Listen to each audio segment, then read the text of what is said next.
650 millions d'euros supplémentaires seront alloués à l'enseignement supérieur et à la recherche. L'annonce a été faite aujourd'hui par François Hollande lors d'une visite en Normandie pour inaugurer un accélérateur de particules. La recherche représente 2,25% du PIB. L'objectif est d'atteindre les 3% dans les 10 prochaines années. Déclaration.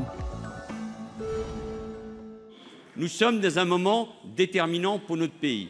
Et ma tâche et ma responsabilité comme chef du gouvernement, c'est de gouverner, c'est de tenir la baraque, c'est de faire en sorte que l'État de droit, l'autorité, la République et ses valeurs se mettent en œuvre. C'est ça ma conception.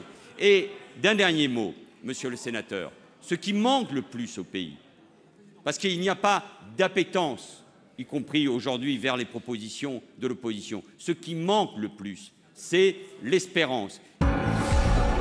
À gauche.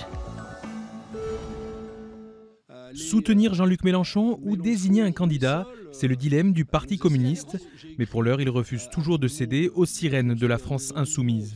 Et le cadre de soutien que propose Jean-Luc Mélenchon ne convient pas parce qu'il a construit un nouveau mouvement, ce qui est parfaitement respectable en quittant le front de gauche. C'est son choix, mais il ne peut pas nous demander de nous fondre dans le cadre qu'il a construit seul. Le Parti communiste se réunit ce week-end en conférence nationale afin de clarifier sa ligne pour la présidentielle.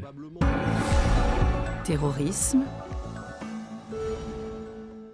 La justice belge donne son accord pour remettre Mehdi Nemmouche aux autorités françaises.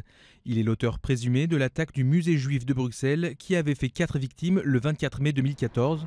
Son transfert vers la France devrait se faire à l'issue de l'enquête sur cette tuerie. Économie. Air France crée une nouvelle compagnie long et moyen courrier pour faire face à l'hyperconcurrence. Annonce faite ce matin par Jean-Marc Janaillac. L'objectif est de concurrencer les compagnies du Golfe et d'exploiter des lignes structurellement déficitaires ou fermées par Air France. La nouvelle compagnie devrait proposer des vols moins chers sans entrer dans la catégorie des low cost.